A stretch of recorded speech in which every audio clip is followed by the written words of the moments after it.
Welcome to MojoPlays, and today we're taking a look at the 10 things you should know before buying and playing Donkey Kong Bananza.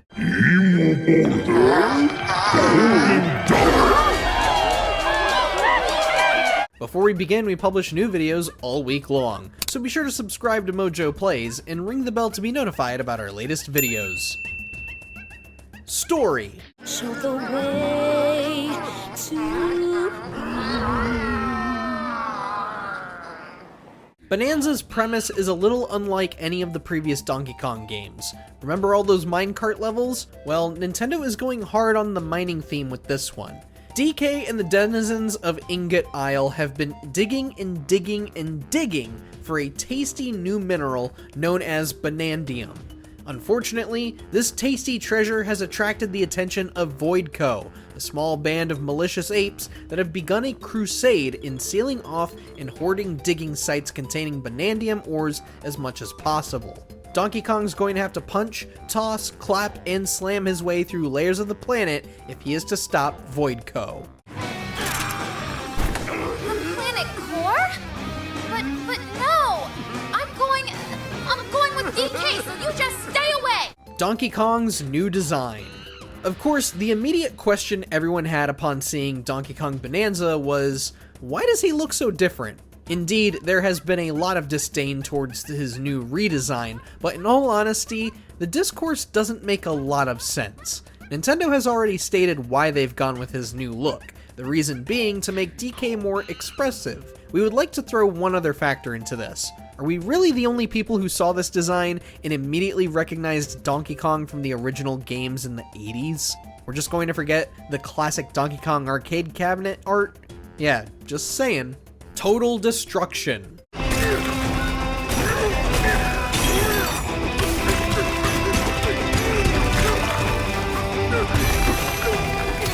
The biggest appeal in Donkey Kong Bananza is the destructible environment. From all the footage Nintendo has shown, the world of Bananza looks to be entirely destructible.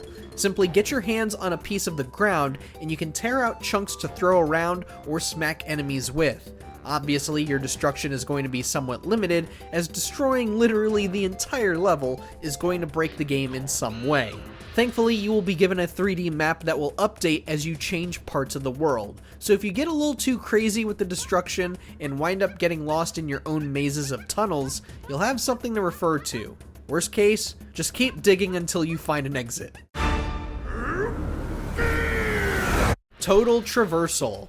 At first, the massive worlds might seem intimidating to explore, which is a fair assessment to make after the slightly more compact worlds of Super Mario Odyssey. Well, just as they did with Mario's 3D outing on Switch, Nintendo is giving Donkey Kong a solid assortment of traversal skills to make navigating easy and fun.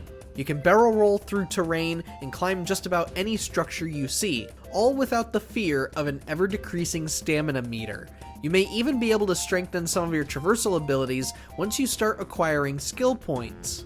Total clapping? Hand slap! Make some noise to collect scattered items. Now, with the amount of Banandium ores to collect and the seemingly endless nooks and crannies to uncover, it's easy to see how one might feel overwhelmed and fatigued by how long this game is looking to take. Luckily, this is yet another hurdle that is smaller than it seems. Donkey Kong Bananza contains a clapping and slamming ability that gives DK a sort of echolocation ability. By clapping or slamming the ground, you'll be able to detect hidden items such as Banandium ores beneath surfaces. This mechanic alone is definitely going to make completing the game a lot easier.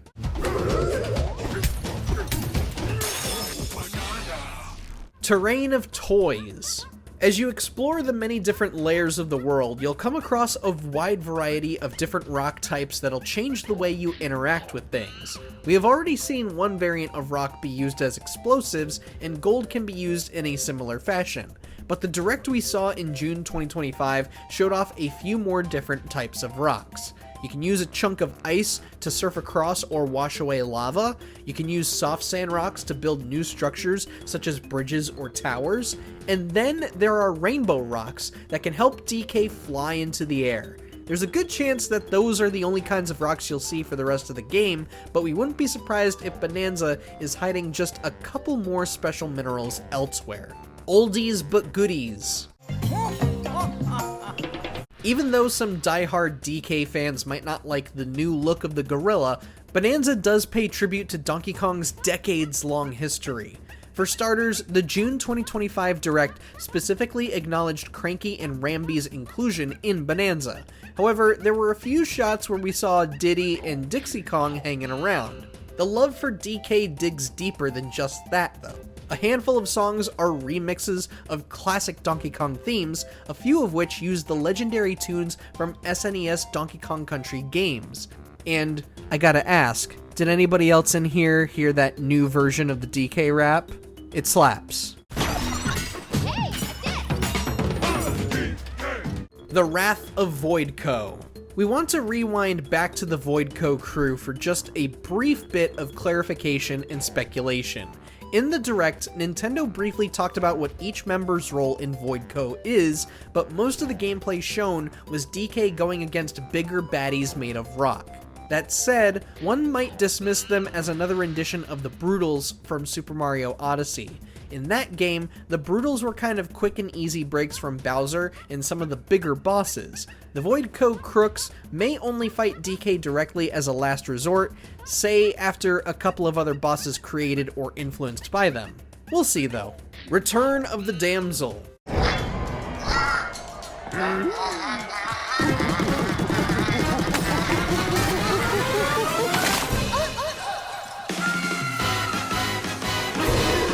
Getting back on track with what we do know, Nintendo has already revealed the true identity of the mysterious Odd Rock. What was once a quirky purple pebble turns out to actually be the former damsel in distress, Pauline. And she's not a captive, nor is she a supporting character like she was in Super Mario Odyssey. Donkey Kong Bananza is going to be the very first game where Pauline is actually a major character. I love to sing more than anything. I have this dream. Oh, maybe if we get to the surface, you and me, we can make it more than a dream. With her powerful vocals, Pauline will be able to transform Donkey Kong into other animals, but a second player can take her role and use her voice to help destroy terrain and enemies. Honestly, it's really cool seeing her go from this forgotten character from an old arcade game into a major character for both Super Mario and Donkey Kong. My own special power? DK! And lastly, the launch. As we do with these kinds of videos, we'd like to end this with a brief prep on what to expect at launch. Donkey Kong Bananza will launch for the Nintendo Switch 2 on July 17th, 2025. The game will cost $69.99 USD at launch, $10 cheaper than Mario Kart World. The reason we mention this is because amid the kerfuffle surrounding Mario Kart World's pricing, Nintendo of America President Doug Bowser explained how the company was factoring all kinds of things into their approach to dynamic pricing.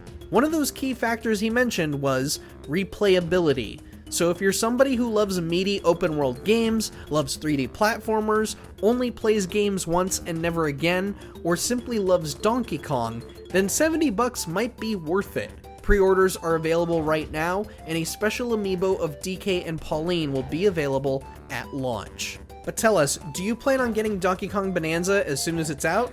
I, for sure, am going to get the game, and I'm going to try and hunt down that amiibo. That amiibo looks really, really cool. But no!